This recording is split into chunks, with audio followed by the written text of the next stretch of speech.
આદિવાસીઓના હક માટે લડતા ચૈતર વસાવા એ રાજ્યના આદિજાતિ મંત્રી નરેશ પટેલ અને પૂર્વ વન મંત્રી પર આકરા પ્રહારો કર્યા છે।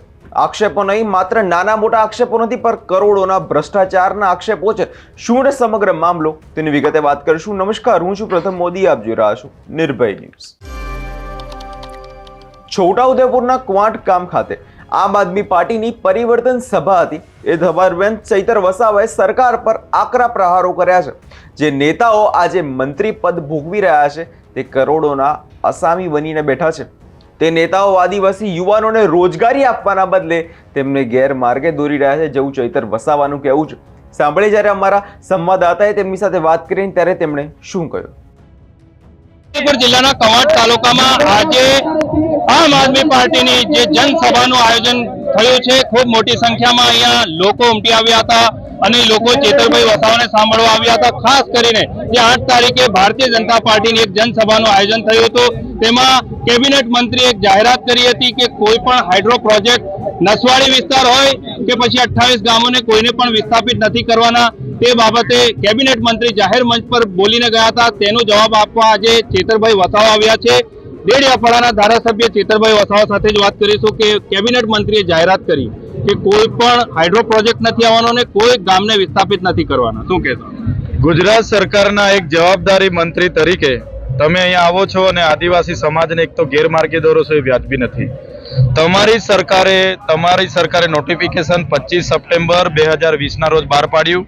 એમાં 28 જેટલા જે આબા ડુંગરના જીએમડીસીમાં સંપાદિત કરવા માટેની એમાં પ્રાવધાનો કર્યા છે અને એમાં સ્પષ્ટ લખેલું છે।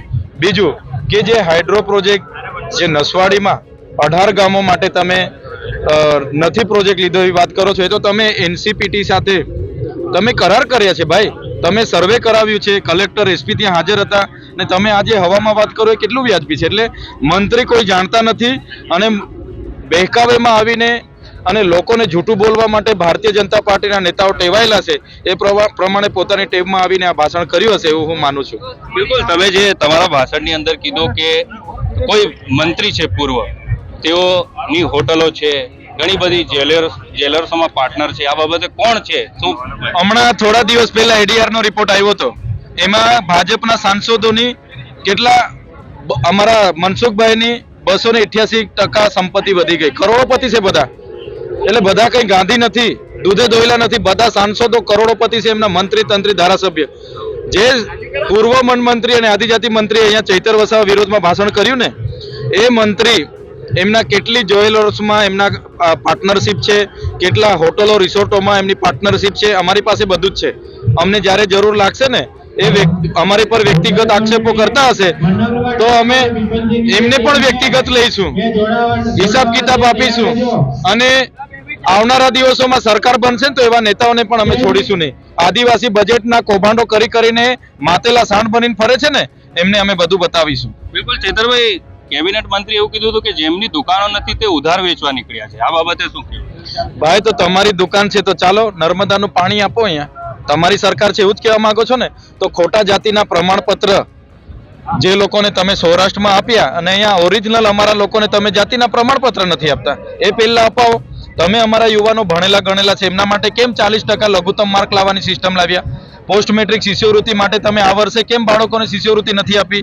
કેમ તમે આ વિસ્તારના જે લોકોની રોડોમાં જમીન ગઈ છે, ડેમોમાં જમીન ગઈ છે, એમને વળતર કેમ નથી અપાઈ શકતા? સરકારમાં તમારું કંઈ ઉપજતું નથી અને તમે મોટી મોટી વાત કરો, એ ફાવે નહીં। અમે અમારા લોકો માટે છેલ્લા શ્વાસ સુધી લડીશું। અમે સમાજના ધારાસભ્ય છે, સમાજના હક અધિકારો અમે મેળવી રહીશું, એ અમારો જન્મસિદ્ધ અધિકાર છે। તમારા જ મિત્ર નરેન્દ્રભાઈ રાઠવા એ નર્મદા ગયા હતા, તમારા ઉપર ખૂબ આક્ષેપો કર્યા છે કે ચેતરભાઈ ઉપર ભરોસો ન રાખવો, શું કહેશો આ બાબતે? એ નરેન્દ્ર રાઠવા નથી નક્કી કરી શકતા કે મહેશભાઈ વસાવા નથી, એ જનતાને ખબર છે ચૈતર વસાવા કોણ છે તે। જે લોકો મારા પર આક્ષેપો કરે છે, તમે ખાલી જિલ્લાની ટિકિટો માંગીને તો આવો, તમે વિધાનસભાના સપના જોવાના ઘરેથી બંધ કરો, જિલ્લાની ટિકિટ તમને આપશે ને તો અમે જોઈ લઈશું।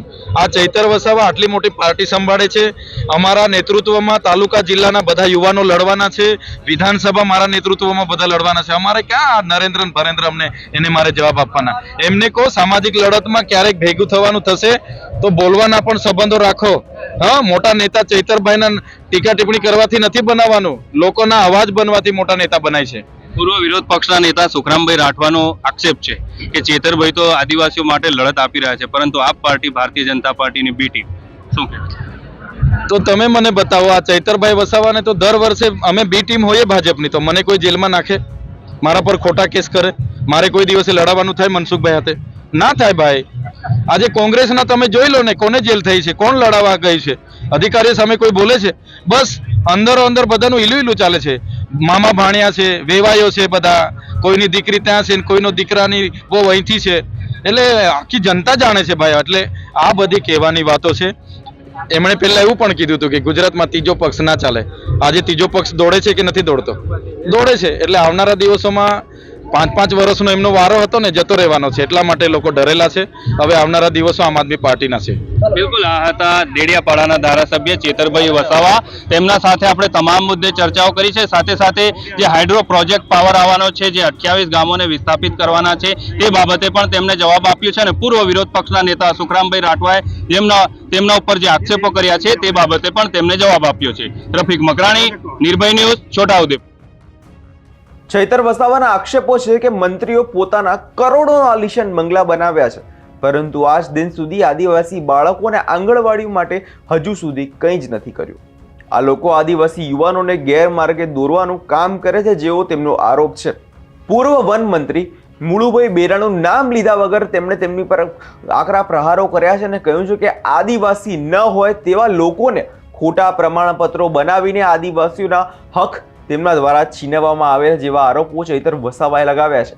ચૈતર વસાવાએ ચીમકી આપી છે કે 2027માં જ્યારે અમારી સરકાર બનશે ત્યારે આ તમામની વિગતવાર તપાસ કરાવવામાં આવશે અને જે ભ્રષ્ટ નેતાઓ હશે તેમને જેલના સળિયાની પાછળ ધકેલવામાં આવશે, જેવી વાત ચૈતર વસાવા દ્વારા કરવામાં આવી છે. આ વિષયને લઈને તમારો શું અભિપ્રાય છે તેમને કમેન્ટ કરી ચોક્કસથી જણાવજો અને અમારી ચેનલ નિર્ભય ન્યૂઝને લાઇક, શેર અને સબસ્ક્રાઇબ કરવાનું ભૂલશો નહીં.